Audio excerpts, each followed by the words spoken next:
Today we're going to talk about a country that was so utterly broken, so torn apart by civil war, that it actually turned to its writers and its poets to, well, literally rebuild the entire society from the ground up.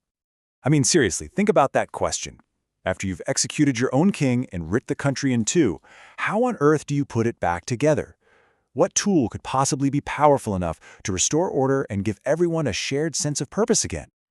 You know, the answer they landed on, surprisingly, wasn't found on the battlefield.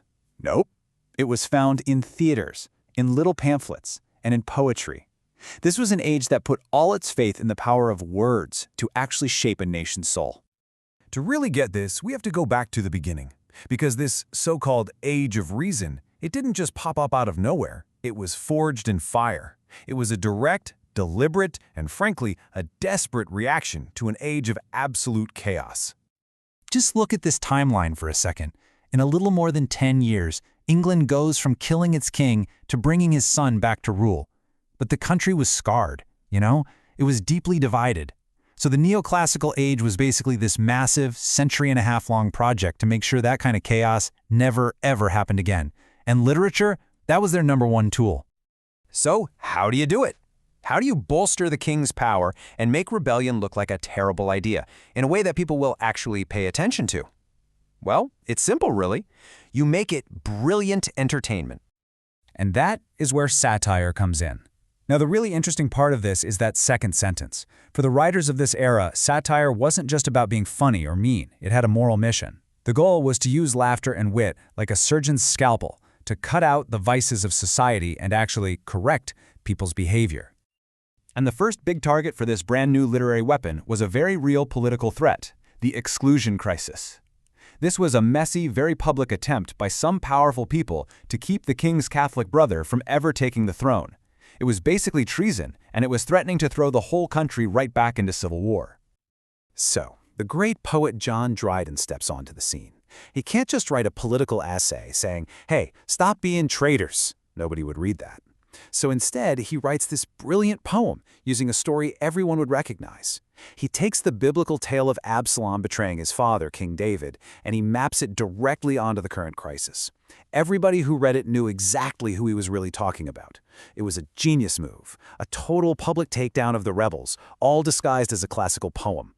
And this, right here, was the crucial takeaway. For guys like Dryden, satire wasn't just art. It was a powerful political weapon. Its job was to defend the establishment, to champion reason over passionate rebellion, and to remind everybody of their place in the social order. You could call it propaganda, sure, but it was probably the most elegant and witty propaganda you could ever imagine. Okay, so with political satire helping to kind of calm the nation down, literature's focus started to shift. The main battlefield moved away from the high-stakes drama of the royal court and into the everyday interactions of the middle-class drawing room. The huge political questions were starting to settle, but now there was a new problem. How are people supposed to behave, right? What are the rules for this new, more stable, modern society? So, writers turned their attention away from kings and dukes and toward manners and morals. And for a while, the most popular thing you could see on stage was something called sentimental comedy. And get this, its main goal wasn't to make you laugh, it was to make you cry. Yeah, the idea was that by watching really virtuous characters suffer and then eventually triumph, the audience would have a good cry and then leave the theater feeling morally superior. But as you can probably guess, a lot of people started to find this, well, a little boring and preachy. A whole group of playwrights decided that comedy had completely lost its way. Its job wasn't to be a tear-jerking sermon, its job was to be funny. And this comparison just lays out the two competing ideas so perfectly. On one side, you've got sentimental comedy, aiming for tears, believing people are basically good and just need a few moral lessons. And on the other, you have the new, laughing comedy, which was all about getting laughs, saw humanity as fundamentally foolish, but believed that by putting that foolishness on stage, you could actually help people get better. The champion of this new movement was a guy named Oliver Goldsmith. His play, She Stoops to Conquer, was a smash hit. It was witty, it was clever, full of all kinds of crazy misunderstandings. And his stated goal was simple: to use laughter, not tears, to laugh mankind out of their follies and maybe nudge them toward being a little bit better. All right, let's move to our final section, because this is where it all comes together. Beyond the theater, a completely new kind of media just exploded onto the scene, and it was designed specifically as a how-to guide for living in this modern world. This was the periodical essay. Honestly, you can just think of it as the lifestyle blog of the 18th century.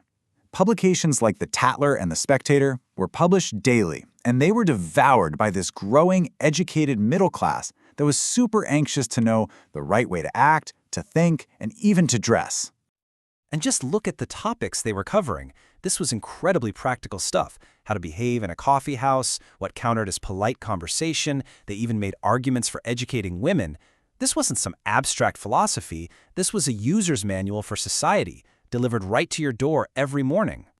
And the mission statement from its creators, Joseph Addison and Richard Steele, this just sums up the entire spirit of the age perfectly. Their goal was to make moral lessons enjoyable by wrapping them up in witty, engaging stories, and at the same time to make sure that all that wit and humor always served a moral purpose. It's that perfect neoclassical balance. So after all that, what's the ultimate legacy of this 140-year project? Where did this whole journey, from taming political rebels with satire to refining social manners with essays, where did it all lead? This table really captures the whole evolution. You see, literature's mirror started out reflecting the world of high politics. That was Dryden defending the king. By the end of the era, it was reflecting the everyday life of the home. That's Goldsmith making fun of social awkwardness. The focus totally shifted from public power to private virtue. But the core belief, from the very beginning to the very end, it stayed the same. And this is the ultimate legacy of the age.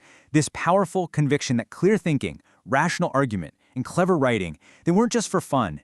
They were the very pillars, the actual tools you could use to build a better, more orderly, more moral world right out of the rubble of the past. And yet, that leaves us with a pretty fascinating question, doesn't it? Is human nature really something that can be controlled by logic and good manners?